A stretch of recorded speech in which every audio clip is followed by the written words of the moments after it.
Section we're on now is extremely important because the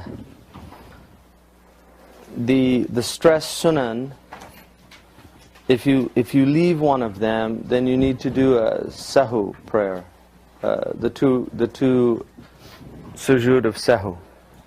So it's important to know these. Reciting a surah after al-Fatiha in the first and second rak'ah. So all the prayers have 2 rak'ats, except for the witr prayer, obviously. But all the prayers have 2 rak'ats of the fard prayers, and then other than Fajr, they have 2 or 4, or 3 or 4. Maghrib has 3, and the other have 4. So once you recite al-Fatiha, which is a fard, then you recite the surah, the first and the second surah after the Fatiha, and that's a sunnah mu'akkada. Imam Malik radiyallahu anhu, he considered it makruh to recite parts of the Quran. So it's a full surah, which is why the Malikis, if they lead the prayer, they usually recite from the short surah. Like from Wadduha to the end of the Quran is actually mustahab for the Imam to recite only from the short surah. And then at Fajr prayer, depending on the Jama'ah, it's better to pray a short. If you're leading the prayer, it's always better to short in all the madhhabs, because there's weak people, there's women that have children, there's old people, and so, but in Malik's madhab, you recite a surah. It fulfills the obligation to do just a few verses, all right. But the surah is the sunnah, and all the hadith indicate that the Prophet recited a complete surah in the. I mean, Abu Hanifa radhiyallahu anhu took from فَقْرَأُ مَا تَيَسَّرَ minhu. He took from the Quran, but if you actually look at the prophetic practice, the Prophet was reading a whole surah. Is it a surah per rak'ah or for the entire salah? No, a separate surah for each rak'ah. No.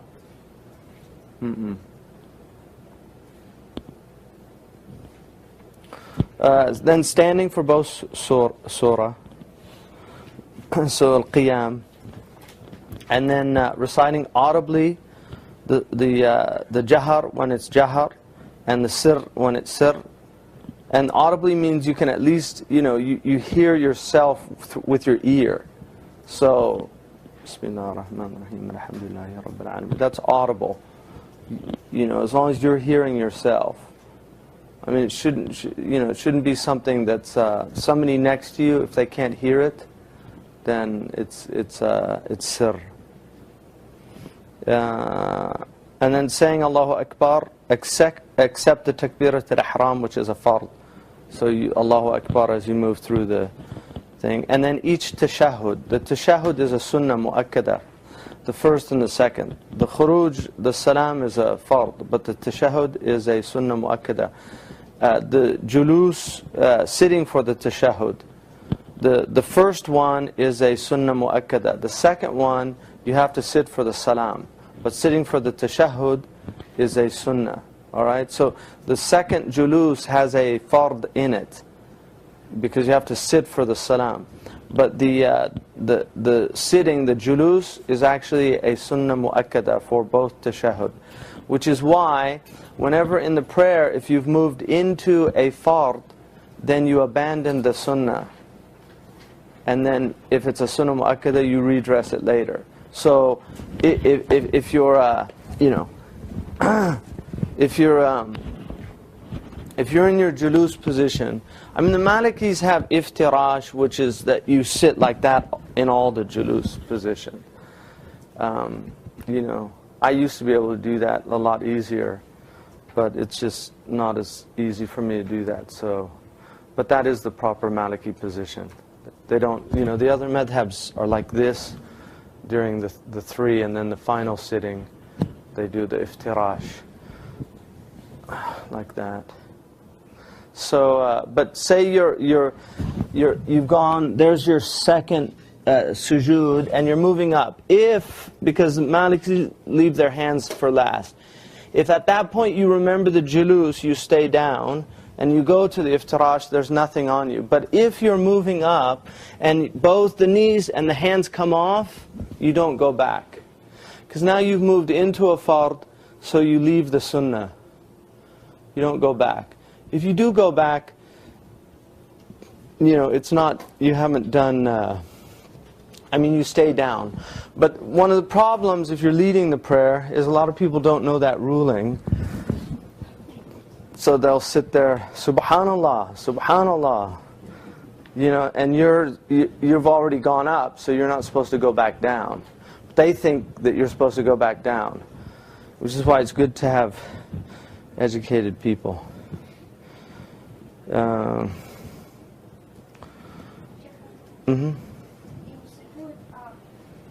what I know is that the hands should be off, the elbows should be off the ground. Right. I see some people doing it this way. Yeah. Is that something? It's makruh to do that. Yeah. I'll get that at the end. And then saying Sami Allahu liman hamida while rising from the bowing position, if one is the imam or praying alone. Sami Allahu liman hamida. If you're praying behind somebody, you don't, right? But you say silently Allahumma rabbana wa lakal hamd. And then the remaining sunan are like recommended acts in their ruling. So they're like mandubat. They are reciting the iqama, it's mandub, Allahu Akbar, Allahu Akbar, ashhadu an la ilaha illallah, ashhadu Muhammad. And then Malik only has one, qad aqamati salah, unlike the other imams. Prostrating with both hands, with the tips of the toes touching the ground and both knees.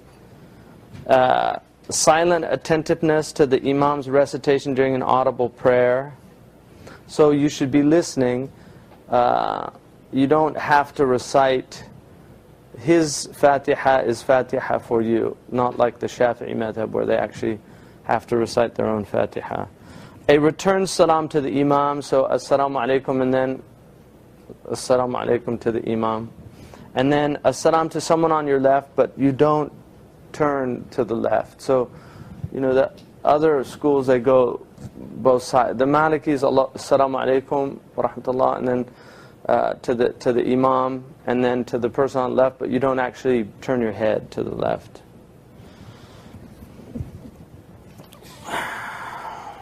Maintaining stillness after one's initial obligatory composure. So you have the tum'anina that's fard, but then there's the tum'anina that is sunnah to, so that it's longer. It's not just fulfilling the fard.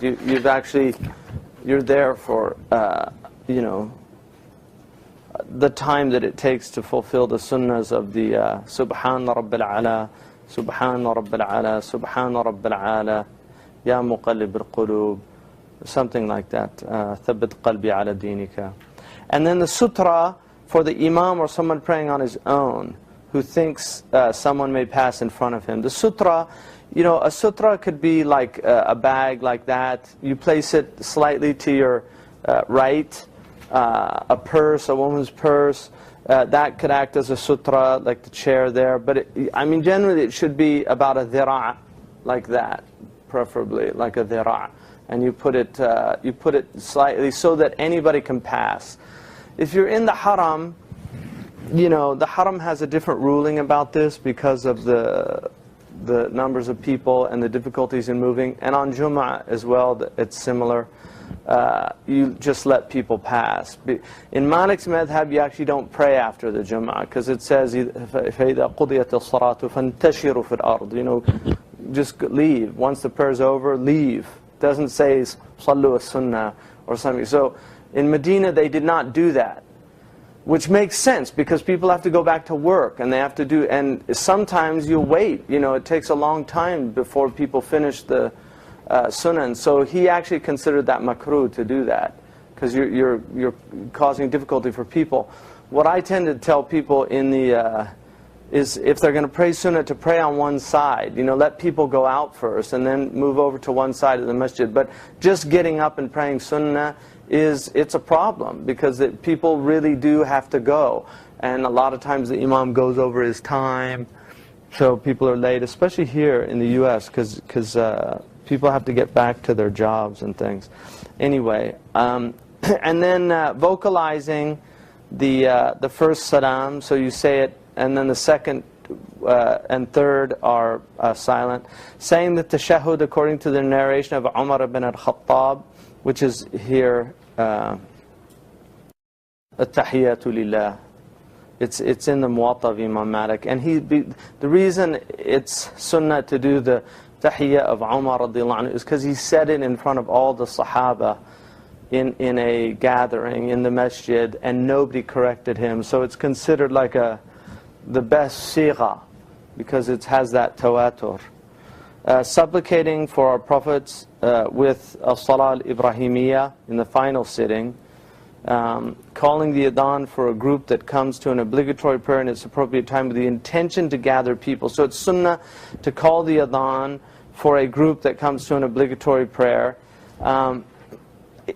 There's a hadith, and some of the Malikis say, because of the strength of the hadith and the blessing of it, that even if you're a shepherd out, that everything testifies for you. So even though the purpose of the adhan is to call people to the prayer, I give the adhan in my house because I want my kids to hear the adhan. So the adhan's a good thing. But the Maliki position is that it's there to call people. You don't just give the adhan. It has a function. And then shortening Dhuhr, Asr, and Isha for whoever travels 4 burud, 48 Arabic miles. And we'll get into that because there's a debate about what that means. The Mauritanian practice is 32 miles, which is a lot shorter because they go by, there's a difference of opinions about whether it's 2,000 or 3,500 dira'ah. So, we'll deal with that when we get to there. But that is a sunnah. It is not sunnah to pray the full numbers if you're traveling. It's actually sunnah to shorten for 20 prayers or 4 days. And then he should desist from shortening the prayers when he reaches the dwellings of his town upon his return. Anyone intending to be a resident for 4 or more complete days in a given place during his journey must complete the prayer once they arrive to their destination without shortening it. So those are all the sunan, and the sunan and mu'akkada are 8, the 8. And then the recommended acts of the prayer, these are the mandubats. Turning the head slightly to the right to say salam, assalamu alaikum. Malikis don't go all the way around. Saying Ameen silently after the Fatiha. It's not said out loud like a lot of, if you're in the masjids, you hear people go Ameen. It's just said silently. For the one praying alone, whether reciting Fatiha audibly or silently. For the Imam, only if reciting Fatiha silently. And for the follower, after he hears the recitation of Al-Fatiha from his Imam in an audible prayer, or after he completes his own recitation in a silent prayer. Saying Rabbana wa lakal hamd, Ibn Abi Zayd has Allahumma Rabbana wa lakal hamd there in the Risala. So saying Allahumma Rabbana wa lakal hamd after standing from ruku' for all but the Imam leading the prayer. Reciting the qunut, which is the dawn supplication, silently in the second rak'at of the subh prayer. It's mandub to recite it silently. The Shafi'is recite it after the ruku', the Malikis before. The Shafi'is recite it audibly, the Malikis recite it silently. The Shafi'is recite a different sigha. Allahumma wallina fi man tawallayt. Right? They have a different sigha. The Maliki sigha is the same as the Hanafi witr qunut sigha. Very similar. There's a slight difference. So, and that's a mandub, so if you forget it, you don't do the sahu. but it's a mandub. You can also, if you go into your ruku' and you forgot to do it, you can do it when you come out, coming out of the ruku'. Mm-hmm. If the remaining sunnahs that he had the same ruling as the mandubat, what's the purpose of distinguishing the two? Because a sunnah is higher than the mandub. There's a stronger, you have the stress sunnah, which is mu'akkada, which is something the Prophet never left. The Hanafis call it wajib. That's how strong it is. So it's really close to a fard. And then you have the sunnah, which is his normative practice, which is strong. And then the mandub it's a virtuous thing, and the Prophet ﷺ did it, and it was his practice, but it doesn't have the same weight as the sunnah. That's why they're differentiating between them. So, if you left it, it's just not, it's not like leaving a sunnah. It's got a lesser, yeah. No. The Bismillah, Imam Malik doesn't recite the Bismillah, except in Namal, if you're reading. But and there's two riwayah about kullu amrin la yubda'u in one riwayah it says bi Bismillah, and the other it says Alhamdulillah. So they're both strong. And I think Imam Malik's position, to me, it's stronger. There are certain things, I guarantee you, I think the other madhhabs are stronger about things. So it's not like ta'assub for my madhab, like, oh, it's Maliki's right all the time. The hadith Qudsi in al-Bukhari clearly states that Allah divided the Fatiha between himself and between his servant. فَإِذَا قَالَ عَبْدِي الْحَمْدُ لِلَّهِ رَبِّ الْعَالَمِينَ. And that's in al-Bukhari, and it's a hadith Qudsi, so that's a strong proof to me. The other strong proof is the Sahaba, the practice, obviously, the Amal of Ahmad Medina, and the stronger position, because the three Imams recite, the two other Imams recite the Bismillah inaudibly. The Shafi'is, and don't forget, the Shafi'is sometimes is reacting to the Maliki, and not in a bad way. I'm not saying this in a negative way, but they are reacting to the Maliki because Imam Shafi'i's final madhab was in Egypt, and the dominant opposing team in Egypt were the Malikis. So, and because Imam Shafi'i was considered a student of Imam Malik's, the Malikis kind of, they thought it was an upstart student. That's kind of how they looked at it. So it's unfortunate, but that's a reality, and it wasn't always pleasant in Egypt. But some of the Shafi'i positions, it's like, the Bismillah. He has his dalil for it, there's no doubt. I mean, I'm not in any way belittling his dalil. But the dalil for inaudible is stronger, in my opinion. That's why the Hanafis do it. And then the dalil of Malik, which is not to recite it at all, is also strong. It's not the Shafi'is. They're all strong. I mean, these aren't, there's reasons why they have these different positions.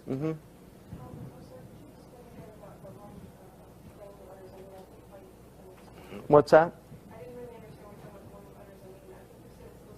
It's silent. So the imam doesn't recite it if he's reciting audibly. Then the people behind him do it. They don't. It's just done silently. I mean, you do it silently. So, and then wearing a prayer shawl on one's shoulders is mandub. For the imam, it's stronger. He should actually, it's a sunnah to wear it.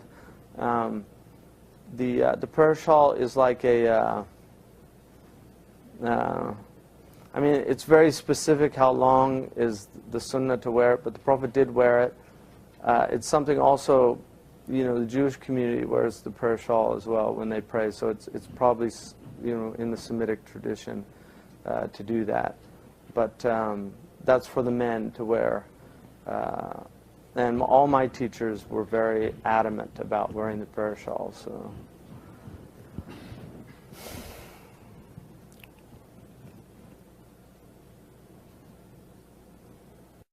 And then leaving one's hands at one side, which is sadal, while standing in the prayer. Now, just to say a few things about it, sadal. Sadal has been attacked by, a lot of ignorant people in this time. If you look at the Maliki countries now, which almost all practiced sadal 30 years ago, and now you almost don't see it. But just to go in just quickly, I wrote a very extensive paper on the subject, which goes into a lot of detail. But none of the imams, and this is something they never tell you, not one of the 4 imams considers qabl to be a sunnah. None of them. Shafi'i doesn't, Ahmad ibn Hanbal doesn't, Abu Hanifa doesn't, and Imam Malik doesn't. They all consider it, they call it min hay'at as-salah, except for the Malikis. In other words, it's just an outward form in the prayer. Imam Shafi'i in the which is one of his most important texts, he says that that somebody praying يَجْعَلُ يَدَهُ الْيُمْنَى عَلَى الْيُسْرَى, he should put his right hand over the left hand. وَإِنْ أَرْسَلَهُمَا, but if he leaves them at the side, فَلَا بَأْسَ. There's no harm in that. In other words, it's fine. You do either one, it doesn't really matter. So Imam Shafi'i's madhhab is, this isn't a big deal. وَإِنْ أَرْسَلَهُمَا فَلَا بَأْسَ بِهِ إِنْ لَمْ يَعْبَثْ بِهِمْ, as long as he's not playing around with his hands. And if you also ask, now for something that would seem to be such an important sunnah that everybody says the other way is a bid'ah, if you ask anybody where did the Prophet ﷺ put his hands, nobody can tell you. Except for the Hanafis have a weak hadith that says he put them under his belly button. And that's why the Hanafis pray with it under. But nobody can tell you where he put his hands. That's the only hadith which is, it's a weak hadith. So it's funny that nobody knows where the hands were. So some Shafi'is hold it over the heart. That's just an ijtihad of their imams. It's not, there's no hadith that said the Prophet put it over his heart. It's an ijtihad from their imam. Some put it here. So you see some people doing this because of فَصَلِّ لِرَبِّكَ وَانْحَرْ. Pray to your Lord and put your hands on your nahar, which is an interpretation that is so raqiq. In Arabic it doesn't have a basis because the Arabs always save the most important thing for last. So it says pray and then put your hands on your as if this is more important than the prayer.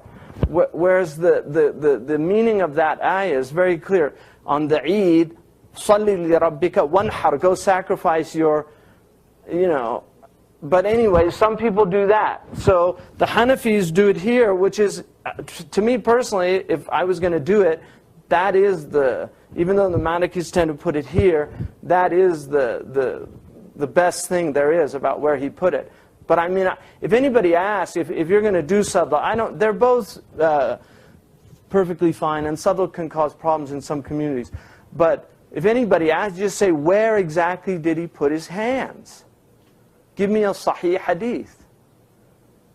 So, the thing that upsets me is not, because to me it's not a big deal. What upsets me is the attack on the position. Because the position is very strong. It's not a weak position. Just a few other proofs.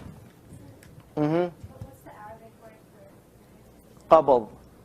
Yeah. To do qabl. Now, just to give you an example, there's nothing in the Quran. The only verse, so pray with your Lord and sacrifice, which is in Surah 108:2. Ibn Kathir mentions that Imam Ali said sacrifice means to place your right hand over your left hand on the upper chest, which I find to be dubious for a couple of reasons. Ali did sadal. The Shia all do sadal. Their Imam was Ali. It's not something that they just made up. Ja'far al-Sadiq did sadal. The riwayat on the Ahl al-Bayt are sadal. The Sunni riwayat are sadal. And so the fact that Imam Ali is the one narrating this, one has to wonder about that. But Ibn Kathir says it's just unsound, the narration. He actually mentions it. Despite quoting the tradition that indicates this interpretation, which is related by Daraqutni and Al-Bayhaqi, Ibn Kathir says it's غير صحيح. So he relates it and then he says it's an unsound tradition. But it's not only weak in the chain, it's rhetorically specious, because Imam Ali knows Arabic better than anybody, and the particular is added to a general statement in rhetoric to emphasize superiority. Like if you mention the angels and then you mention Jibreel, it's to show that he's higher than the angels. You don't mention the weaker thing after the general. The particular is mentioned to emphasize. So anyway, that's the only imam that's really adamant about this, Shawkani, which is why the Salafis make it such an issue, because Shawkani was, but he was a Zaydi originally, so you have to understand, he was in a culture that was doing, everybody was doing sadal, and he became a staunch follower of the hadith. So his reaction, I mean, you have to understand the sociological aspects of a lot of this material. People don't like to think about this stuff, but there are realities to where people were and what was going on and why they take the positions they do. Now, just the most sound hadith of qabd, there's only one that's really strong, which is Sa'ad bin Sa'ad. It's related in the Muwatta. It's also in Al-Bukhari. But this hadith says that the people were told to put their hands. كَانَ النَّاسِ يُؤْمَرُونَ. Now, whenever you have a passive form in hadith, mabni lil majhul, it indicates tamrid. There's like a weakness. It doesn't have the strength of an active form, like the Prophet told us to do this. If it has a passive form, then you wonder why they put it in that. Mullah Ali al-Qari says it could have been the Prophet, it could have been the Khulafa, or it could have been the rulers that were telling people to do that. So even the Hanafi, one of the great Hanafi scholars of hadith, says it's not clear who was telling who to do what. But I tend to, my personal, and this is my conclusion in here, I actually think it's a political thing, because the two people that were leaving their hands at their sides were the people that were most resistant to the Umayyad rule. And that was the Khawarij and the Shia. So it's very interesting that the thing that immediately distinguishes your political allegiance is in the prayer. So for people to leave their hands at their sides when everybody's Umayyad, and that's why Hassan bin Ali, there's a riwayah, he says, look, I don't care what they're doing this is the prayer of my grandfather. And this is the way he held his hands. Now, the Prophet definitely did both. There's no doubt. But the Malikis argue that this was the last practice. His last practice was leaving at his sides. So, and then another major proof is that the Prophet praised the outward prayer of the Khawarij.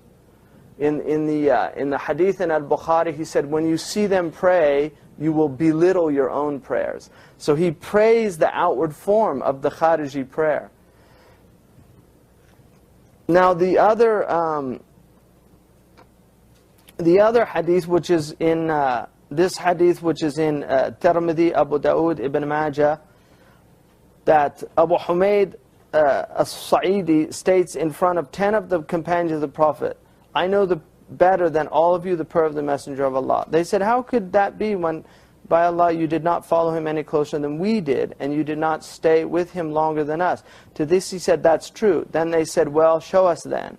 And he then said, if the Messenger of Allah stood to the prayer, he raised his hands to his shoulders, and then he said, Allahu Akbar, until all of his limbs settled in their natural resting places. And that's a Sahih hadith. حتى سكنت الجوارح إلى مواضعها, until they came to their natural resting places. And that's Shaykh Muhammad Abid said the hadith is a clear proof for sadal, because Abu Humayd is being tested and the companions would have jumped and said, no, you're wrong, he did this or that. But he didn't say, and then he put his hands over. Wouldn't it be sunnah then to do it a different way, like maybe for a month at a time, like maybe for sadal? Well, no, because, you know, this is practice. Malik's madhhab is about practice, and this is what they view the practice to be. You can do it in nafila, and that's when Imam Malik was asked about it. And he said, if the prayer gets long, there's no harm in putting your hand doing the qabl. That's his position, and that's what's in the Mudawwana. For people to say that his position, the Madani position of Mutarraf and Ibn Majishun is the qabl, you know, they're not looking, I don't think, because some of the Malikis argue this, but if you actually look at the riwayah, they just say that Malik said, la ba's. There's no harm in it. And then again, it indicates that the masala was not, you know, it wasn't a strong masala. But I will say, and this is where the Malikis, where our position about sadal, especially that it's mashhur, is strong. And that is because the Iraqi Malikis consider the qabl to be haram. And they're the only, Malik is the only madhab that sees qabl as haram. No other madhab sees the sadal as haram or even makruh. Do you see what I mean? So when you have a position, and the Iraqi madhab of the Malikis is very strong. I mean, these are some of the giants of Islamic history. Qadi Abdul Wahhab, Abu Bakr al-Baqallani. I mean, these are big ulama. And they considered it prohibited because they said it was i'timad. And what that means, you know, it to forget something in your prayer unless you need to. It's called i'timad. You have to be independent.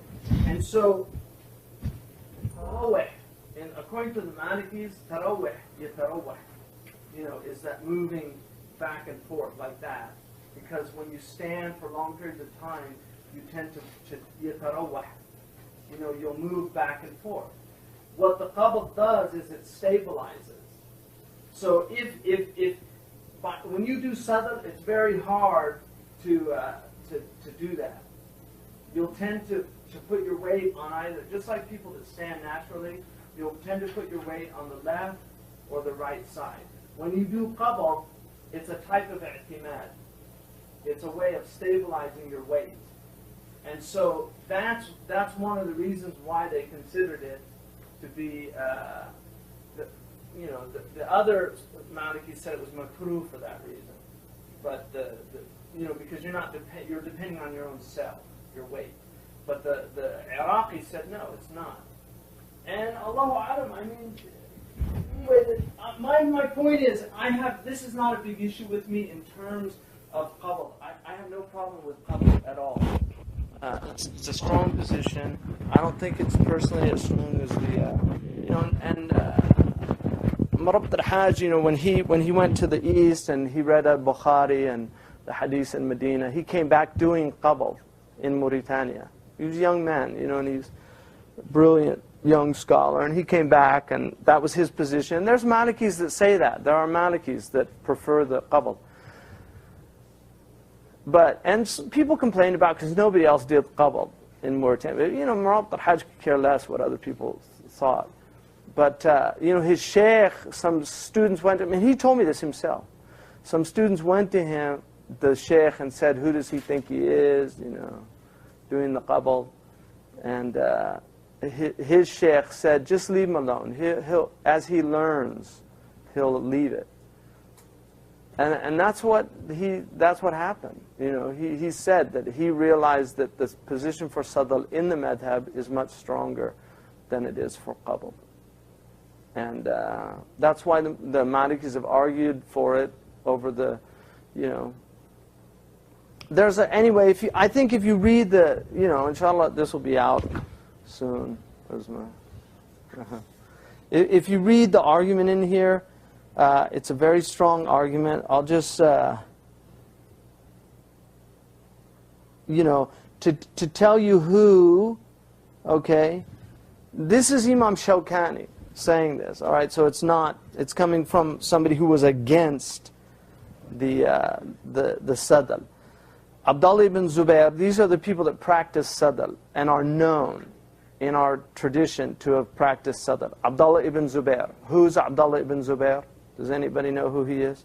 He was the firstborn. Right, he's firstborn in the Hijrah, but who's his mother? Who's Asma? Exactly. So this is the son of the daughter of Abu Bakr. And Abdullah ibn Zubair did sadal. He actually saw a man doing qabd in the haram when he was the governor, when he was actually the khalifa, because for a short period of time he was the caliph in Mecca. And he stopped, he was doing tawaf and he saw a man doing qabd, and he went and he broke his hands and put them at his sides. And that's a riwayah thabita. So, you know, this, you have to, there were political things going on at that time. You know, it's very interesting. I mean, it's interesting that why the Al-Bayt, I mean, why they all did sadr. You know, Ja'far al-Sadiq, Musa Kadhim, Baqir al-Sadr. I mean, these are the, you know, What's that? Yeah.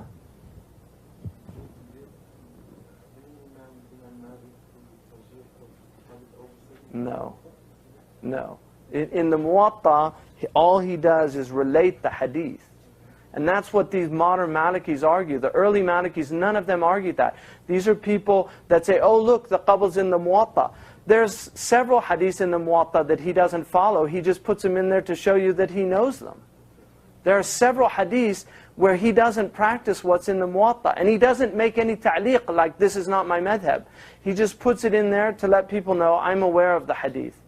But in the Mudawwana, Ibn al-Qasim asked Malik, and Ibn al-Qasim is the most authentic voice of Malik. He asked him, what do you say about the qabd? And he said, لا أعرفه في الفريضة.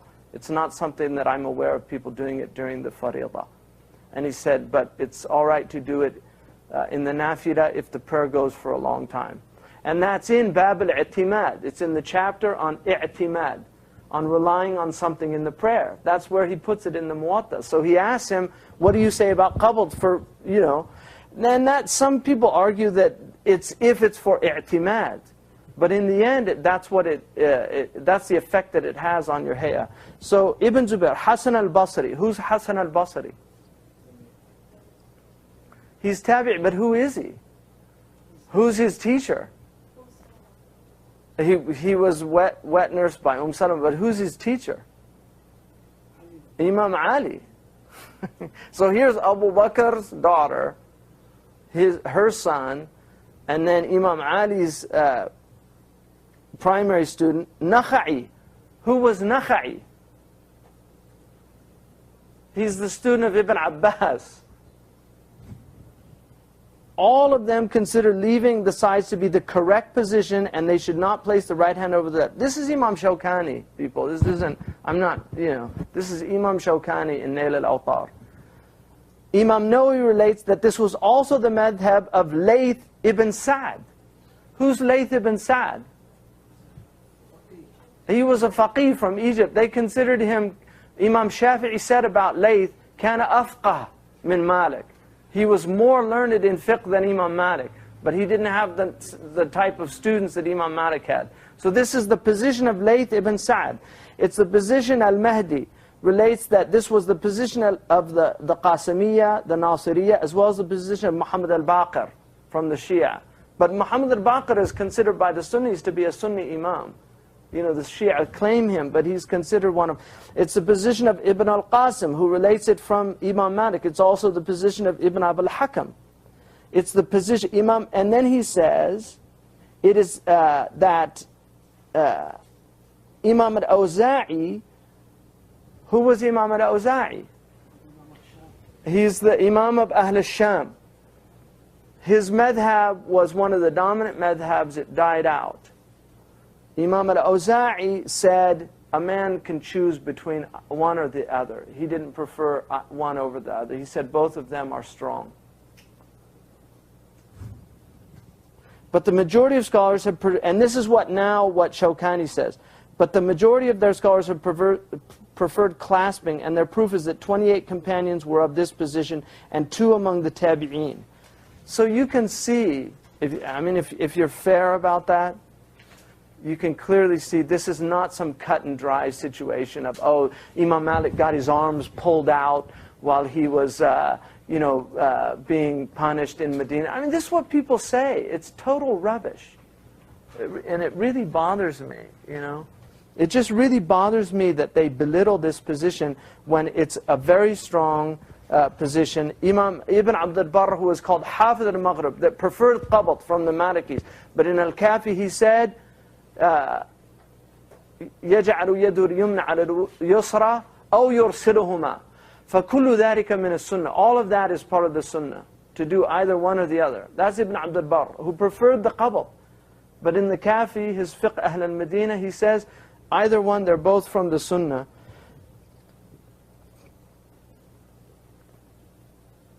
And now Shawkani claims that he only mentions 2 of the tabi'een, Imam al-Shawkani, that had this position of the ulama of the tabi'een. And his 2 are Hasan al-Basri and Tawus. But there's other riwayat that prove both of them actually prefer the... Tawus can be proven to have that opinion, because... and the record of it is in the Mursal in Ibn Abi. For Hasan is recorded to have left his hands at his side. And this is what Ibn Qudama says in Al-Mughni. Ibn Qudama, the great Hanbali scholar, said that Hasan al-Basri prayed with his hands at his sides. I mean, this is a man who knew, hundreds, if not thousands, of the Sahaba. And he's considered one of the most learned of the tabi'een. And this is his position, according to what's related by our scholars. Now here, Muhajir al-Nabal said that Ibn Mubarak, in his book of Zuhud, says he heard Muhajir al-Nabal say, when asked about doing the qabd in the prayer, whoever does that has not appropriately expressed abasement in the presence of power. And then Ibn Mubarak says, Ibn Mubarak is a student of Imam Malik, he's one of the great scholars of the tabi'een. Ibn Mubarak says, and a similar opinion is reported from Ahmad ibn Hanbal. And one scholar said, this is one of the best things that I have heard. And we also relate from Bishr al-Hafi. This is Ibn al-Mubarak. Bishr al-Hafi said, for 40 years I have wanted to put my right hand over my left in prayer. So he was doing sadal, Bishr al-Hafi. I wanted to do, and the only thing that prevented me from doing so is that I would be displaying a level of fear outwardly that was not present in my heart. And that's one of the reasons why the Malikis say that it's makruh, because idhar al-khushu'. This is called idhar al-khushu'.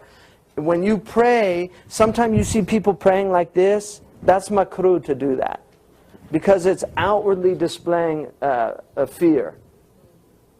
That you should be relaxed, because the mahal al-khawf is the heart.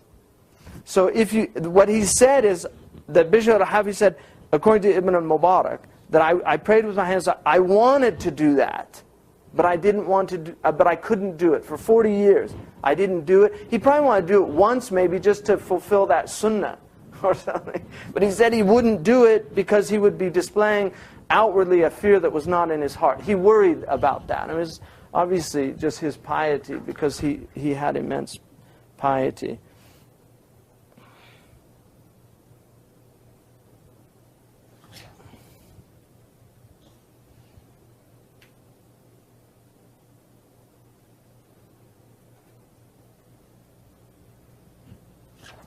So anyway, also Sa'id ibn Jubair, who did the sadal as well, one of the great scholars of the tabi'een. I mean, there's many of these. And now who knows Sa'id ibn Musayyib? Who is he? And his marasil, the marasil of Sa'id, are the strongest of, most of the ulama take his marasil of Sa'id. In other words, if he said it's a hadith, they don't mind the fact that he didn't mention the Sahaba, because he was such a sound. Ibn Yazid, a Medinan scholar of hadith who taught Malik, said, I never once saw Sa'id ibn Musayyib clasp his right hand over his left hand in prayer. He used to leave them at his sides. Kan yursiluhuma. Sa'id ibn Musayyib was no ordinary person. He learned from the most prominent companions of the Sahaba, of the Prophet ﷺ. Imam Dhahabi says about him, he was born 2 years into Umar's caliphate. He saw Umar learn from Uthman, Ali, Zayd ibn Thabit, Abu Musa, Sa'ad, Aisha, Abu Huraira, as well as Ibn Abbas, Muhammad ibn Maslama, Salama, and many others beside. It has been noted that he learned from Umar. He was notable in knowledge and action, and he issued fatwas during the lifetime of the companions of the Prophet, Az-Zuhri and Qatada, as well as many others narrate. Sa'id ibn Musayyib's own student said he never saw him put his hands together in the prayer. I mean, he's learning from all those people.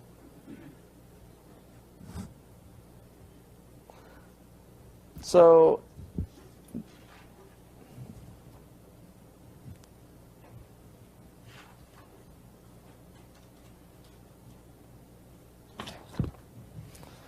finally, I'll give you a little spiritual musing. You know, also just Hassan, the son of Ali, when Muhammad Jahada mentioned the position of Sadl to Hassan bin Ali, he replied that it's part of the prayer of the Messenger of Allah. Whoever does it, and whoever does not, does not. That was Hassan bin Ali. Yeah, Sayyidina Hassan.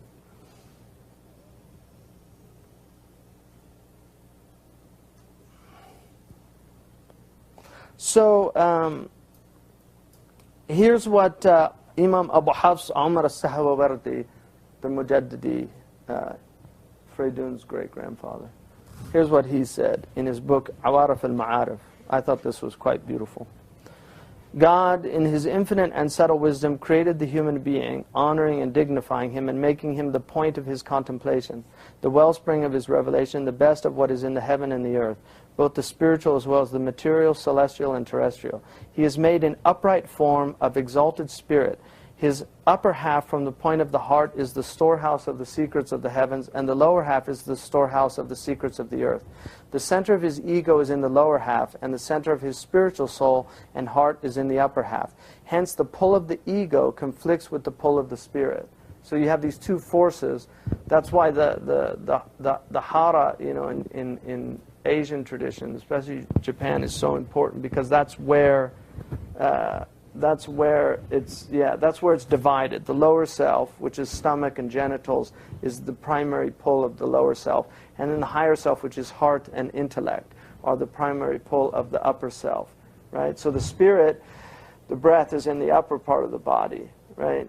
And so that point, there's a pull. What he's saying is there's a pull. So the angels are pulling you up, the demons are pulling you down. The demons want you to go down, and whereas the angels are pulling you up, and the Prophet's way is a balanced way. So you're balanced in your earthly life and in your celestial life, so that you're fulfilling your, you know, you fast but you eat. He said, "Asum wa uftiru." You know, I fast but I eat also. So I have my spiritual work, but I also recognize my earthly needs. Anamu wa aqum. I sleep and I get up. Sleep is the pull of the body, and the right. So he says, at the time of the prayer, the battle is particularly acute due to the conflict between one's faith and one's bestial nature. That's why the Shaytan comes, right? Khinzab. Does everybody know Khinzab? Khinzab. He's a Shaytan, yeah. The Prophet ﷺ said, a man came to him and he said, Ya Rasulullah, Inna shaytana yahulu bayni wa bayna salati wa qira'ati. Shaytan is preventing me from doing my prayer and my recitation of Quran. And he said, Daka shaytanun yuqalu lahu khinzab. That's a shaytan, his name is Khinzab. So like the Prophet ﷺ had knowledge of these. SubhanAllah. So he said, if he comes, Khinzab, you know, he has a name, SubhanAllah. Yeah. But the ma'rifah of the Prophet is such a blessing because he knew what to do. Like most people don't know what to do. So the Sahabi went to the doctor and said, you know, I'm having this problem. And then he said, if you have that, ta'awwad, say a'udhu billahi min shaytan rajim, and spit on your left 3 times. Spit, and you can defeat khinzab. So if you're finding difficulty like doing that, just do that. Allahu Akbar. So then he says, so the one praying whose heart is celestial discovers he is moving between evanescence and continuity due to the pull of his lower soul as it rises from the center. So during the prayer, the soul is moving up, right? So there's that pull. And his limbs and their movements and activities have a relationship and balance with these inner meanings. So by placing one's right hand over one's left hand, the self is prevented from its rise. And it is this position obstructs it from elevation of its attractions. Shortly thereafter, the benefit appears due to the diminishment of compulsive thoughts and ego chatter in the prayer, until the point when the spiritual powers are in complete control and possess the self from head to toe, resulting in complete intimacy, and one achieves the eye's delight and the conquest of the authority of divine witnessing. The ego becomes pliant and subdued, and it is illuminated by the spiritual center's light. At this point, the self's attractions cease. Based upon the illumination of the soul's center, he is able to perform all his acts of devotion and no longer needs to oppose his lower self or hold down these lower impulses with his hands. He can now leave his hands at his sides. And perhaps, and God knows best, this explains why it has come down to us in the traditions of the Messenger of Allah that he used to pray with his hands at his sides. And this is the position of Imam Malik also. So that's a Hanafi scholar. It's not a Maliki. Like he's saying that that is the prayer of the Arifin, is to leave the hands at the side. Because it's a state of complete submission.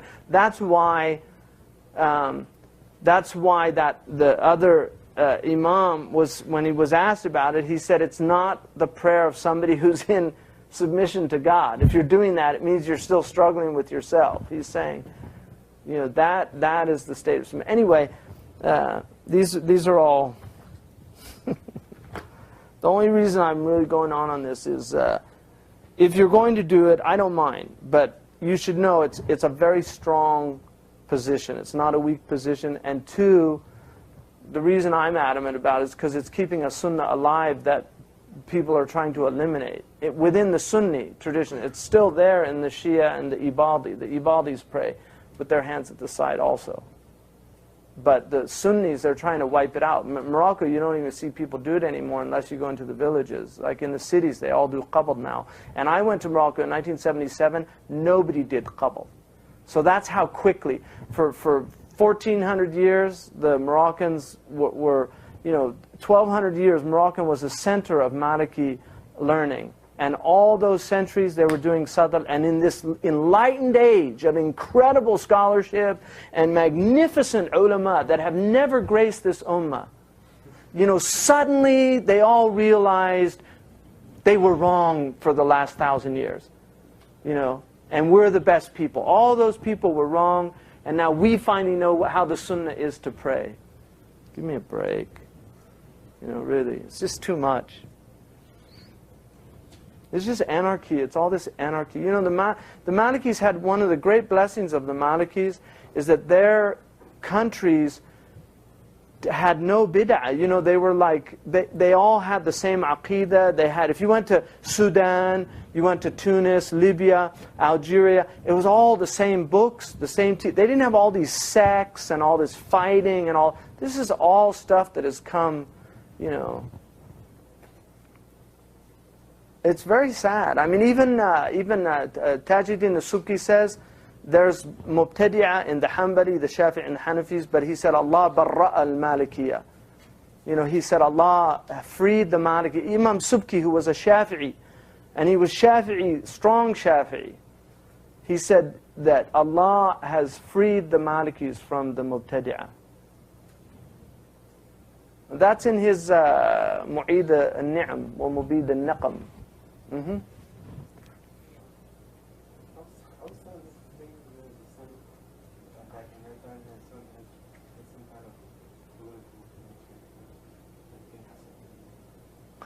Yeah, that's partly true. King Hassan, you know, wa rahmatullah alayhi, I mean, King Hassan basically started doing qabd. Everybody did sadr before him. And he did qabd, and because King Hassan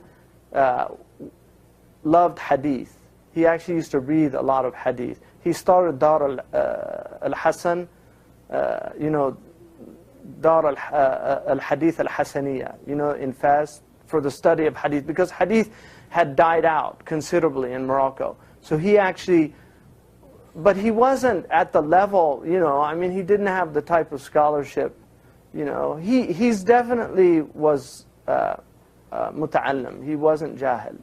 He was a hafiz of Quran. He knew Arabic very well, and he'd studied fiqh and things like that. But he wasn't like a alim. And he did that, and that's true. But don't forget, his father had his wife come out without a hijab. And so the Moroccans all took their hijabs off as well. So, you know, الناس على دين ملوكهم. People follow the religion of their kings. You know, so that happens. But, I mean, King Hassan was a scholar. I'm not going to, you know, deny that. And that does have something to do. But it has more to do with the fact that all of these, this literature, and I mean, you know how strong a lot of the shabab now, they think Maliki madhhab is all bid'ah, and right, in Morocco. Isn't that true?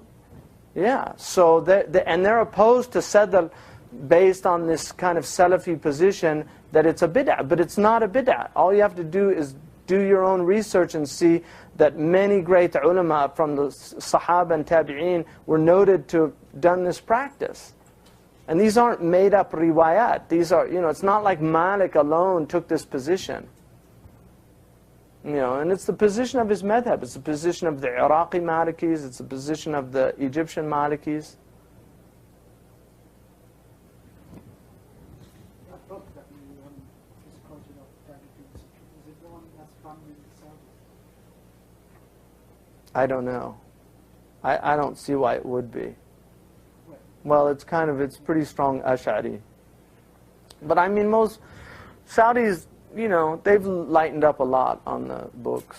You can get a lot of books in Saudi now that you couldn't get before. So,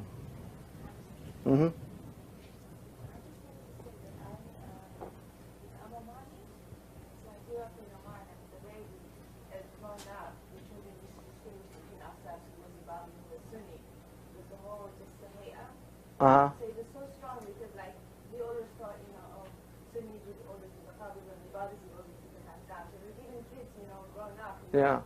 distinguish yourself like that. Well, that's what I mean. See, I think it became a political thing. Like, I really believe that. If you study that early period, I think the Shia and the insurrectionists, most of them did the sadr. And so it's just a brilliant way for rulers to kind of distinguish who's for you and who's against you. You know, whereas the Malikis maintain that tradition. But you can see all of the Imams in their words, the qabd was not a big deal. And that's why none of them said it was sunnah. And that's where I just take objection to these people arguing against sadr, because the Imams of the four madhhabs do not argue that point. That it's like this sunnah mu'akkada, or you have to do sujood as-sahw. None of them say you have to do if you leave it. So if it's such a light issue amongst them, why is there such antagonism against the sadr? Is it just because the Shia and the Ibadi do that? Is that it? Because they do it? Well, they do a lot of things we do. They pray 5 times a day, you know. They fast Ramadan. I mean, you know, they get most of it right. The few things that we disagree with them are not. So why is that such a big issue? And the Ibadi, who are the remnants of the Khawarij, like I said, the Prophet praised the Khariji prayer. He said, عِنْدَ صَلَاتِهِمْ تَحْقِرُونَ صَلَاتَكُمْ. When you see them pray, you will have contempt of your own prayer. because they were known to have outward adherence, very strict outward adherence to the prayer. Anyway, enough said about sadaqah.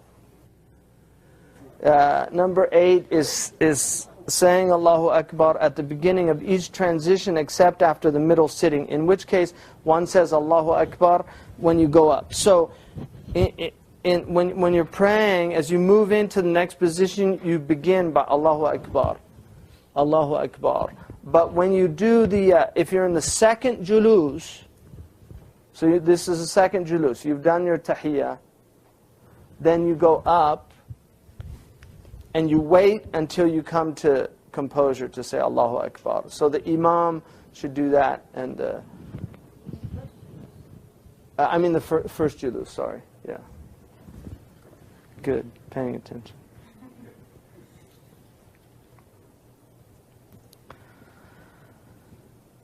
And then closing the 3 lower fingers of one's right hand during the tashahhud while extending the thumb and the index finger. So you close these like a gun, like that, and then put the thumb there, and then you place it there. Some people do that, but the sunnah of the Malikis is that you place the hand there, and then, you know, some people go way overboard on this one, you know, and it's really distracting for other people, you know. So they, you know, literally, they do. It's a very, you know, the Malikis, it's supposed to just the finger, like that. And Qadi Abu Bakr ibn al-Arabi said, because the movement is in the utbiyah of the Maliki text, and he said, لا تلتفت إلى العتبية لا تلتفت إلى تحريك السبابة في العتبية فإنها بلية. Don't look at moving the finger in the utbiyah because it's a baliya, it's like a calamity. So he was of the opinion that you keep it straight. Marabt al-Hajj, it was very slight, his movement, you know, and it's a concentration because you're supposed to focus on the finger. It's the shahada finger, you know. Ibn Abi Zayd in the Shuruh, they mentioned that it's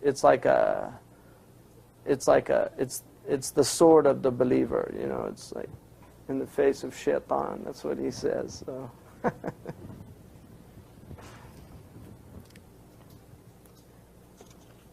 And that's the whole time. You don't stop it when you do the shahada. The moving is slight to the right and left. It's not up and down. To the right. Now, some people do it like that, but it's actually to the right and left, and it's during that tashahhud period. So, yeah, the whole time. And then for men, distancing the abdomen from the thighs and the elbows from the knees while prostrating. So the women have a closer, you know, they keep their body together, whereas the men, they actually distance. Sitting, using the appropriate sitting position during both tashahhuds, which is the iftirash, not the tawarruk, which is where you put the left foot on your buttock. The iftirash is to put your left foot under the other. And then reciting, straightening the knees without locking them. So you don't lock the knees while bowing. And then firmly placing the hands on the knees while bowing. Reciting Fatiha and a surah when appropriate for the follower of an imam during a silent prayer. Placing both hands at the ear level during prostration. So they're at the ear level in the prostration. Raising the hands up to the shoulders while saying the takbirat al-ihram, and then after that you don't. Lengthening the recitation after Fatiha for the subh and dhuhr prayer in both surahs. So subh and dhuhr, if you're praying alone, it's recommended that you lengthen the prayer, the surah. So you can recite, you know, Sayyidina Uthman in the Muwatta, he used to recite Yusuf at subh prayer when he was caliph. In fact, many people in Medina, they said they memorized it for that reason. And dhuhr also. And then the other, reciting a surah of moderate length from Isha. The moderate length is from Abasa to Wal-Duha. Those are the moderate length surahs. And that's for Isha. And then short surahs for Asr and Maghrib, which is from Duha to the end of the Quran. Reciting a surah for the second rak'at that is shorter than the first rak'at for every prayer. Shortening the middle sitting so that it is shorter than the final sitting. And placing the hands on the ground before the knees while descending to prostrate. However, when rising, the knees leave the ground before the hands. All right? So the hands go down first, and then the knees when going down. And then on the way up, the knees leave the ground, and then the hands. And then, so now the discouraged acts of the prayer. These are the makruhat. Saying Bismillah in an obligatory prayer. You can do it in the nafilah. You can do the iftitahiyya. You know, the Subhanakallah wa bihamdika. You can do what the du'as that the Prophet did when he at the outset in the nafilah. There's no karahiyya. And then you can do Bismillah. You can do A'udhu billahi min shaytan rajim. Bismillah ar-Rahman ar-Rahim. All of that in the nafilah. But in the fard, you don't do that. And then the ta'awudh also in an obligatory prayer. Prostrating on one's garment. It's makruh to prostrate on like your scarf or your garment or something. I mean, again, prostration is a kind of, it's tadallul bayna yaday Allah. You know, it's not humiliating, but it's humbling yourself before God. And so it's not encouraged to pray in the Maliki madhhab on anything that's, you know, nice, fine, or anything. Yeah, like even prayer rugs. The Malikis, if you go to Morocco, what do they have in the masjids? Now they have plastic, but they used to have, yeah, the hasir. They used to have the grass mats. No, it is. They use plastic matting now. But it used in the older mosques they still do, but you know it's just cheaper, made in China, bring it all in. So, but the masjids, you know, in the Maliki countries, they always used mats that were made out of earth, so grass mats, straw, and then in the winter they would bring in carpets because there's a udhr. So they bring in the carpets in the winter because of the udhr. But generally, they don't pray on carpet. The Prophet's masjid, we know, had sand in it. So they were praying on sand. Palm leaves, same thing. Sudan, all the Maliki countries traditionally used earth because a sujood ala mutaraffah, you know, something that is luxurious or anything is makruh. And so praying on one's garment, prostrating on the folds of one's turban, prostrating on part of one's sleeve. People used to have very big sleeves. Mm-hmm. So what if, like, for male, if he's somewhere where there's no grass or an area and it's not right for him to pray on his jacket? I mean, yeah, if it's dirty, if it's a place where people are walking all the time, like, you know, I mean, I'll put my jacket down. At the airport or something like that, because it's dirty and people have najasa on their shoes and things. Yeah, I mean that's a lot of this is common sense. You know, you don't, if a place isn't clean, and then I mean, you know, prayer rugs are good things to have because it's praying on a clean place is a fard. And so if you're out in public places, it's better to have something, you know, little prayer rug or something. I mean, now they have nice, tiny little, you can carry it around. And then having anything in one's mouth during the prayer, you know, like a coin or something. People do funny things. Reciting Quran while prostrating or bowing. So Quran, it's makruh to do Quran in either the ruku' or the sujood. You shouldn't do the recitation of Quran. Supplicating while bowing. It's makruh to do dua in the bowing position, not in the Uh-huh. Not in the sajda, yeah. And then interlocking the fingers like this, right? Cracking the knuckles, placing the hands on the hips, closing the eyes unless for added concentration. So if you're somebody that has a hard time concentrating and you get distracted, because the Prophet was asked about people who move their eyes in the prayer, and he said that Shaytan is stealing from their prayer. So it's better to close your eyes if you need to concentrate like that than to be distracted by people. Mm-hmm. What are we supposed to say in ruku and in sajda? And also, is there anything we're supposed to say, is there any sort of practice of saying a dua right before the taslim? You do the witr of Subhana Rabbil Azim, Subhana Rabbil Azim in the ruku', or Subhana Rabbil Azim wa bihamdihi.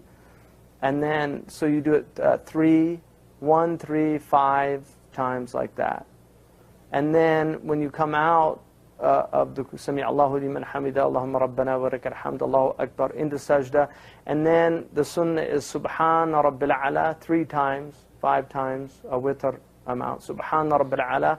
And then there's du'as. The Prophet ﷺ, Ya muqallib al-qulub, thabbit qalbi ala dinika wa ta'atika, Subuhun Qudusun Rabbul Malaikati wal Ruh. You can see them in the adhkar of Imam Nawawi. There's things that the Prophet did. You can make dua, Allahumma aghfirli warhamni wa tub alayya, whatever you want to do. I wouldn't ask for like a Mercedes or anything like that.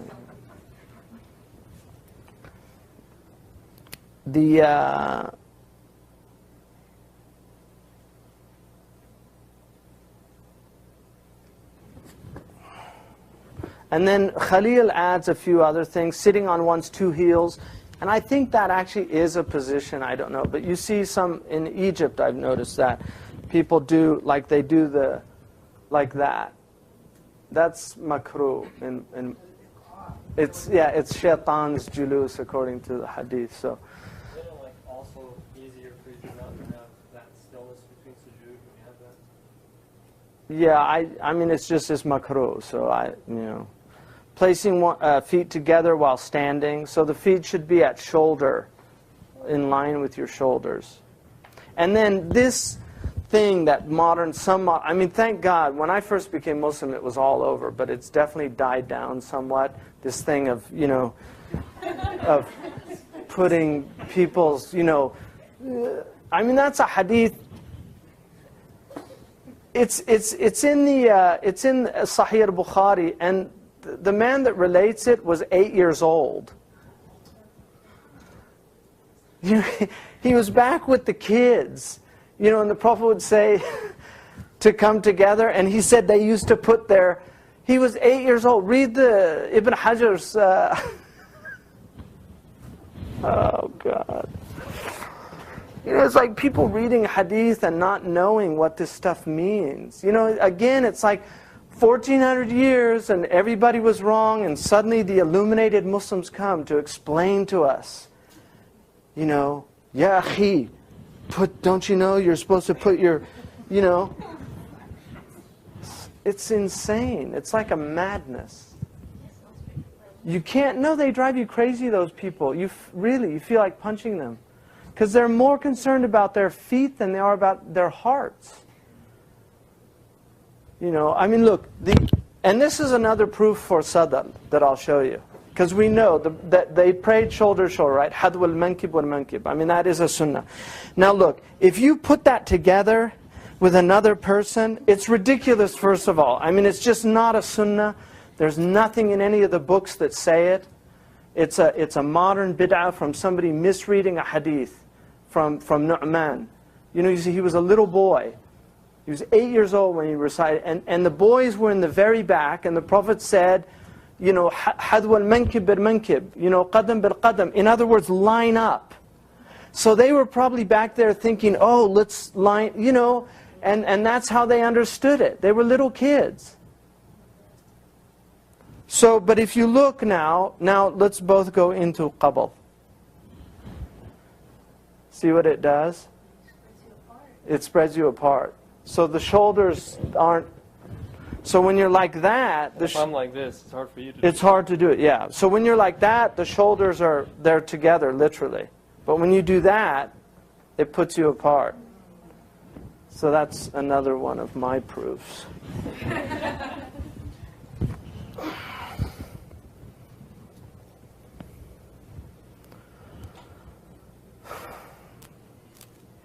So placing feet together while standing, placing one foot above the other while standing, supplicating in other than Arabic for one who is able to speak Arabic, transporting soil of a comfortable temperature to the mosque to prostrate on. I mean, people, you know, in wintertime it would be very cold, so some of the rich people would like take, you know, or it was hot, it was too hot.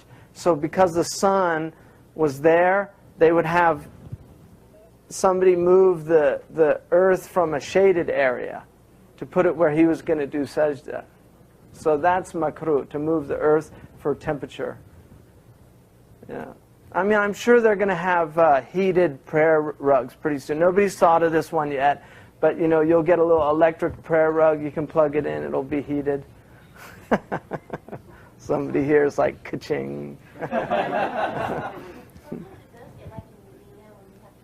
It gets really hot. Exactly. You can't do sajda. You'll fry your forehead. It's so hot. You pretty much, yeah, put something down. I mean, they're changing that now because they're actually building the shades. So it's all going to be shaded. It's almost done. They didn't think of that. They built the whole thing. They brought the best marble from Italy. It was cost a fortune. This marble is like the most expensive marble in the world because it doesn't absorb sun. Do you know the white marble? Because you could walk on it even at midday and it wasn't that hot. It's what they have around the Kaaba, same marble. So they put all that marble and then they just decided, oh, let's put the... So they dug it all up and it's all been replaced. It's just madness. Again, you know, it's really sad. And it's all money and people contracts and business deals. And, you know, Imam Malik radiallahu anhu, when the caliph asked him if he could destroy the Kaaba and build it according to the... because the Prophet ﷺ said, had my people not been newly converted into Islam, I would have rebuilt the Kaaba at the original Qawaid Ibrahim, because the Kaaba now is not, you know, it's less than what Ibrahim built it on. The Shadarwan, you know, that marble thing that comes out, that's the original foundations. And Imam Malik said, لا تفعل فإني أخاف أن تصبح الكعبة لعبة بأيدي الملوك. Because if you do that, it's going to become some kind of entertainment for the kings. Like every king comes, he wants to outdo the previous king that went before him, rebuild it and tear that all down. I'm going to do mine. Because now we have the king so-and-so, and then now king so-and-so dies, and king so-and-so comes, and he says, I'm going to do it because I want my name on the... Yeah. It's exactly what Imam Malik was worried about.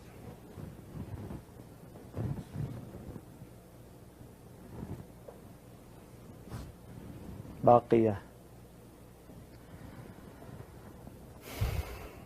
And then supplicating while standing before recitation. So that's doing some of the du'as that people make. Supplicating before tashahhud. You can supplicate after tashahhud.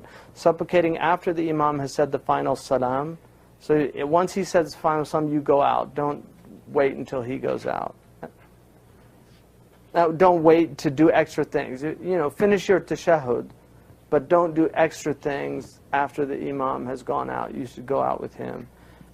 And then supplicating after the first tashahhud. So, at the first tashahhud, you don't supplicate. You do the tashahhud as it is, and then in the second tashahhud, you can do the supplication. Now, these are things that invalidate the prayer. So I guess we can we'll do that tomorrow, inshallah.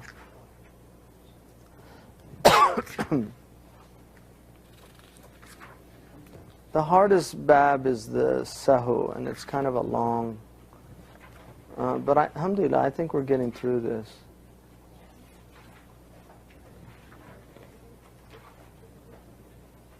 Yeah, no, alhamdulillah.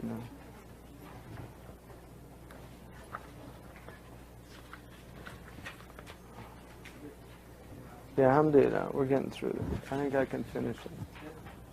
Mm-hmm. Is it permissible for someone else to put a sutra in front of somebody praying in order to that?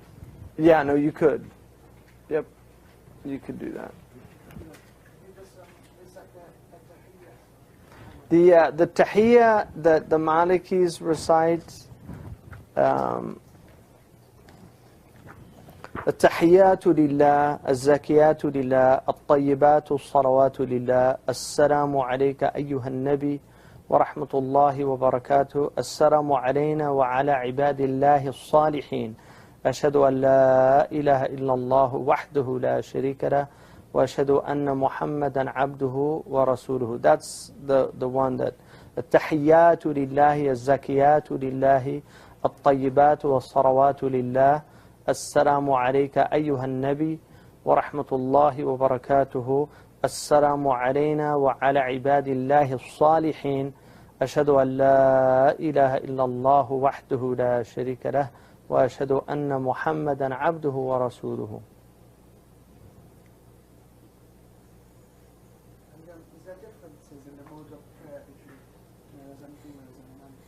What's that? I mean, just to give you the prayer, basically, you know, the feet are like shoulder length like that, which is obvious why you shouldn't be doing those things. And then you go up to the hadwal mankibain, right there to the shoulders. Allahu Akbar, go down, and then it just rests at the side. And then the Malikis actually look straight ahead. If you find that, you know, yeah, they don't look. Yeah, that's why one of the, you know, some of the Salaf said he prayed without ever seeing the back of anybody's head, meaning it was always in the first prayer line. You know, so it's basically you look to the horizon. You know, the other madhhabs, they have mawda' as-sujud, that you look to the place of sujud. So you have to work out for yourselves what works best for you. I mean, that's the Maliki position, but if it causes concentration problems. And then basically, and then your head shouldn't be, because that's all khushu'. So your head's actually supposed to be up, like your neck. You should be in a natural position. Your head shouldn't be broken in the prayer. And then when you go down, Allahu Akbar at the outset, hands there, it's not locked like that. They should be straight, but not locked. And then your head shouldn't be broken either. It should be like that. And then up, like that, tuma'nina. And then down, you go down, hands first, and then for the woman obviously does it closer together and keeps her body lower. For the man, you have like that, and then your hands are at the ear point. And then the iftirash is the Maliki, to do the iftirash. So it would be like this. In all of the sittings, you go like that. And then some people have feet that are better designed for this. If you notice, like some people get all the toes going. But it's a very interesting, you know, because in Chinese medicine, the pineal gland's here, which is the master gland. So stimulating that is like a really good, you know, it's very interesting that's, because it's definitely got some meaning of why you would put that toe. It's doing something. But in Chinese medicine, it's actually stimulating the meridian and the pineal gland, strengthening it. Yeah. Anyway, so that, and then you go up You go up like that, release, and then off, back up. And that's pretty much the hay'ah of the Malikis. I read that in the second jalsa that you can say after the end of the first part of the salawat to say وَشَهَدُ أَنَّ جَاءَ بِهِ مُحَمَّدٌ Haqqun. Yeah. I mean, there's different things that, those are all, there's things that are in the hadiths and that people add. Even, saying Allahu liman hamida, Rabbana wa lakal hamd, hamdan kathiran tayyiban mubarakan fi. That's in a sahih hadith. It's not a Maliki thing. Some people do it, I mean, I actually do that. But the reason I do it is to remember not to go. Because I learned in Mauritania fast. And I was with Mauritania for consistently for almost 7 years.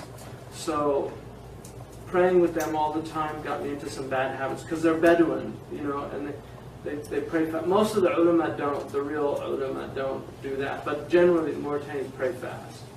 So they tend to, they come up, out, and they go right into the, so Shaykh Abdullah bin Bayya, because the Saudis err on the other side, but it's actually, their prayer is very good. The way they pray in Saudi Arabia, the imams, they really take their time. It's a little too long because, if you go into a masjid in Saudi Arabia, you're not going to get out for a while. Which is not really fair to the people, but the prayer, they're very good on just the outward form of the prayer and taking their time in each of those positions, which is good. So you can get into bad habits with prayer, just praying too quickly.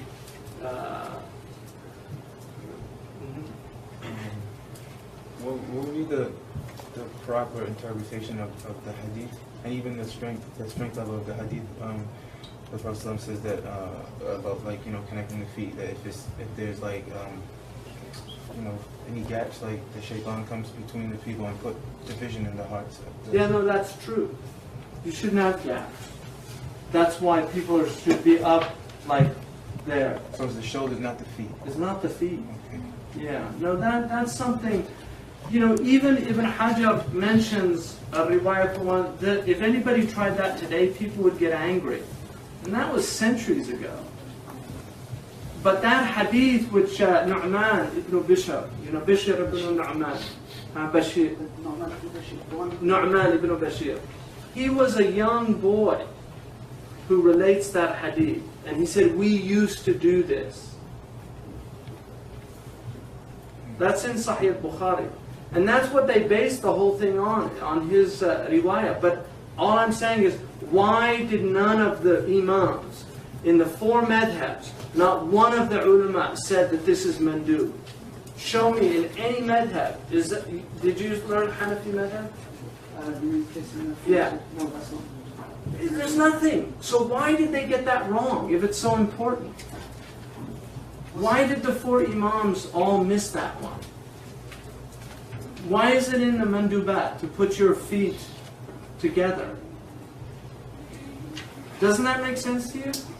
I mean, it would seem, this is something somebody 20 years ago read that hadith in al-Bukhari and said, oh, people haven't been doing that for 1400 years. We need to revive the sunnah. In Bukhari also it says that Sahaba would place their shoes by the side of their feet, so that's a proof against having the feet. Yeah, that's a good point too. Anyway, it's very distracting for people. It's just a sign of somebody who hasn't studied fiqh, or they read the wrong book. But I've never seen any of the ulama that I've studied with all condemned it. And Shaykh Ali al-Faqih used to get really angry. He said, what are you guys, wrestlers? Are you wrestling with your Lord? Wallahi, he used to get so upset. He was an imam in Abu Dhabi, beautiful faqih, real faqih, Shafi'i. He used to get really upset. Say, what is that? Stop that. No, I've seen people literally like this, and then like as you move away, they move towards you. It's like, leave me alone. And they're like moving.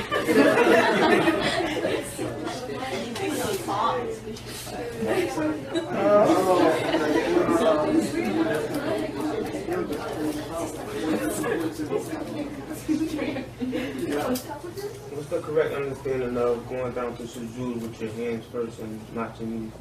Because I thought you were supposed to go down like a camel, and the camel goes down hands first and then the knees. That's a good point, and that's why there's a khilaf about the position, because some of the other methods. But if you actually watch a camel, because I've ridden camels and gone down on them, when they go down, the camel goes down like this, right, and then goes like that. So that's really what they're telling you. Don't. As you go down there and then down.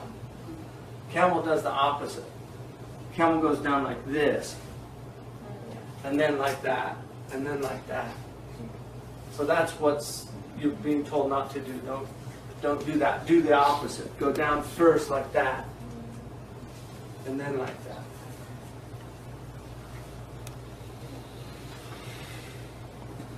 But it's different understandings. I mean, they're looking at the same hadith and taking different understandings. But again, for me, Imam Malik's madhhab, and this is what, if you just understand this one piece, I think it really helps. Malik is not reading these hadiths trying to work out what they mean. Like, don't go down like a camel. He was living, he had 600 teachers from the tabi'een. Ulama, not common people. 600 of the tabi'een who studied with Sahaba. So he's looking at how they're praying. They saw the Sahaba praying, they saw the Prophet ﷺ pray. So it's not like Nasiruddin al-Albani is reading hadiths and trying to work out what they mean. The Prophet didn't say, pray like you read in my hadiths. He said, Sallu kama ra'aytumuni usalli. Pray like you see me pray. So the prayer is taken by talaqqi. It's not taken orally, it's taken visually. You learn from people who learn from people who learn from people, and that's this tradition. It's talaqqi. It's transmission. It's not trying to work it out from the books for yourself. You'll go nuts. Really, you'll go crazy. Because there's contradictory hadiths, there's, I heard. You'll spend the rest of your life just trying to work out. And Imam Malik, a man once came to him, and he was from a group called the Murji'iyah, who were a sect. And Imam Malik knew him that he was.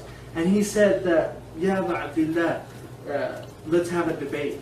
And Imam Malik said, why? He said, so we can search for the truth. And Imam Malik said, and if you win, he said, then you follow me. And he said, and if I win, he said, then I follow you. And he said, what if a third comes, and then he debates us, and he beats us? And he said, then we follow him. He said, you're going to be on a new religion every day of your life. And he just left. Because always there's going to be somebody who can argue better than you. And that's why if you're going to follow, I said yesterday, don't follow any one man. When you're here in this class, you're not following me.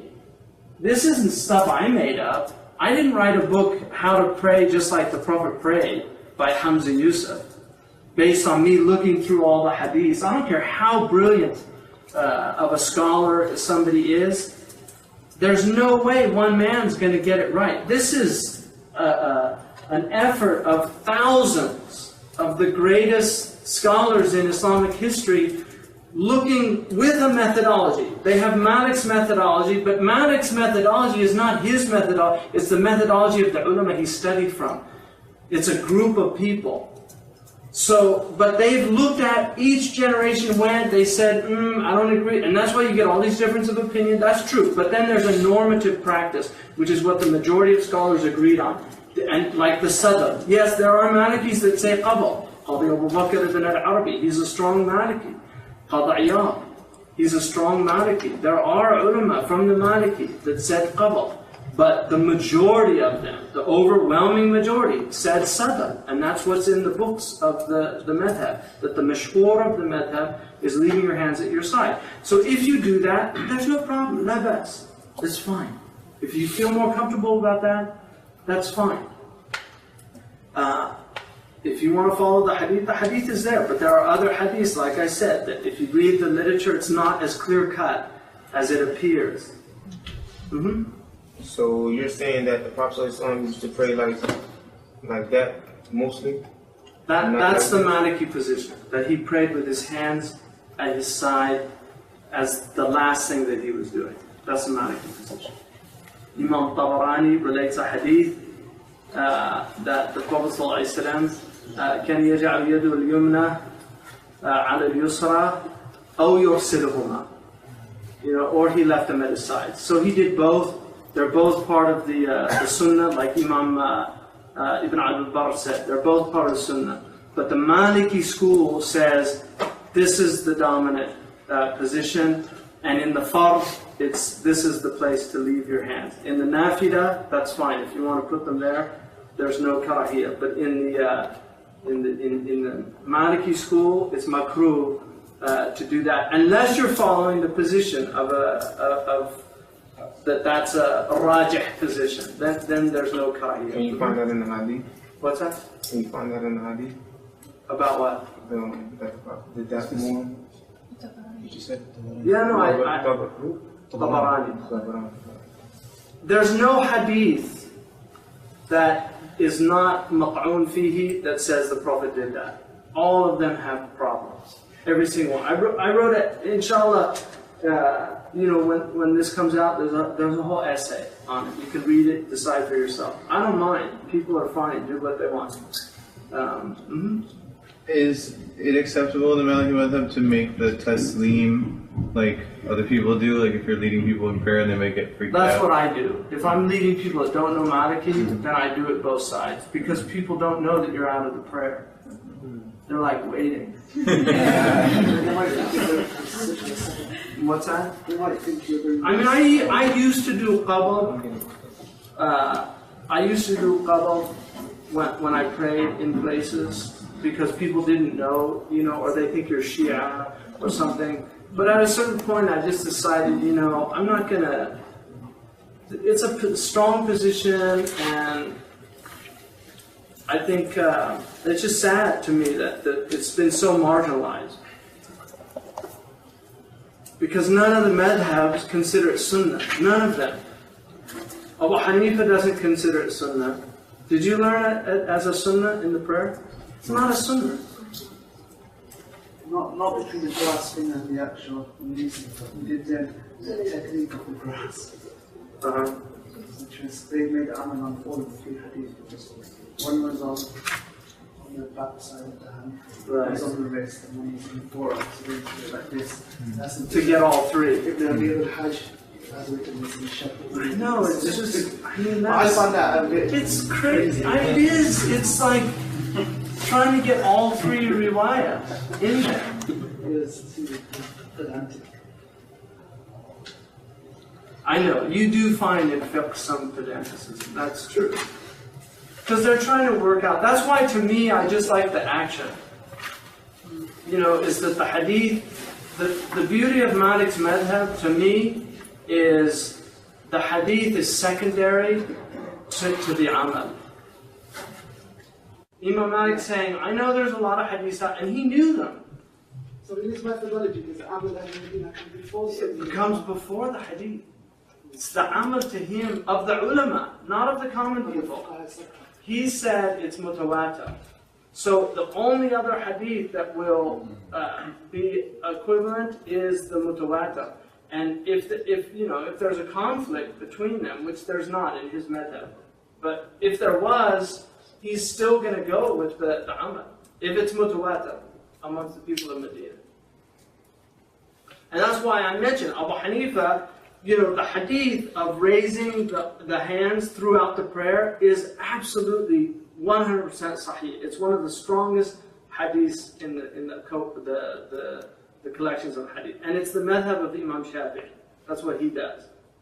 Abu Hanifa knew the hadith, and Malik knew the hadith. Neither of them used the hadith. Because Abu Hanifa said he had a stronger, in his opinion, a stronger riwayah of Ibn Mas'ud, and he said that if you put Ibn Umar and Ibn Mas'ud together, you can't, one is not less than the other in their fiqh. And then Imam Malik said, Ibn Umar relates the hadith, but he didn't practice it himself. And Imam Malik would know that because Nafi' was his teacher who was the Mawla of Ibn Umar. Nafi' was his primary teacher, and Nafi' studied with Ibn Umar. So if Ibn Umar relates the hadith and yet he didn't practice it, Imam Malik said it's clear that he's relating a hadith from amana, but the hadith is not practiced. And that's why Ibn Wahb said, and if you understand this, you'll understand a lot. Ibn Wahb said, and he's one of the great muhaddithun in the history of Islam, he said, I memorized so many hadiths I became confused. Because there were so many contradictions. And then he said, and thank God for Layth and Malik. Because they cleared it up for him. Because he went and Layth and Malik would say, take that, don't take that, take that, don't take. And that it's not that they weren't sahih. It was that there was no action. Because there's different, see, you have to think of this in terms of, if everything was clear, like if everything in Islam was just spelled out, what would happen?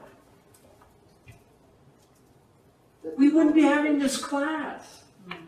There wouldn't be any debates. There wouldn't be any re-examining these texts, the ijtihad. This forces us to look at all this stuff and think and work these things out, because but what Allah is asking us to do it with is adab. Ikhtilaf. Just to have adab. Not to get angry at people. Not to, to tolerate. It's teaching us. So, and that's what upsets me. It's not that I'm fine with that. It's a sunnah. I don't have any problem with that. But don't tell me this isn't a sunnah, because all you're telling me is you haven't examined the text. You've just read your ulama who happen to be muta'assibun. They're fanatical about their positions and they reject the other position.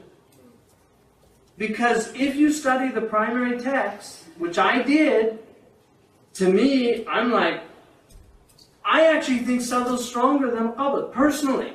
And I don't think that about all the positions of Malik. There are positions that I think are weaker. There are positions I prefer Abu Hanifa's position. But in this one, I actually think this is a stronger position, because I really believe it was the position of the family of the Prophet. You once said that you could pray with your hands on your head and your personal life. It's still valid. It's makruh to do that. But it's not sinful. Unless you were making fun. It's not a big, it just shows it's not a big deal. It's not like that. It's makruh to do it like that. It's makruh to khasa, to pray like that. Allahu Akbar. You're the real guest. And also, like, what are you saying to God?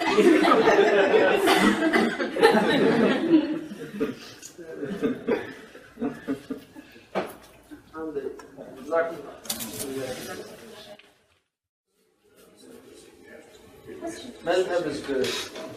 It really is. I mean, you don't need a madhhab if you don't study Sharia seriously.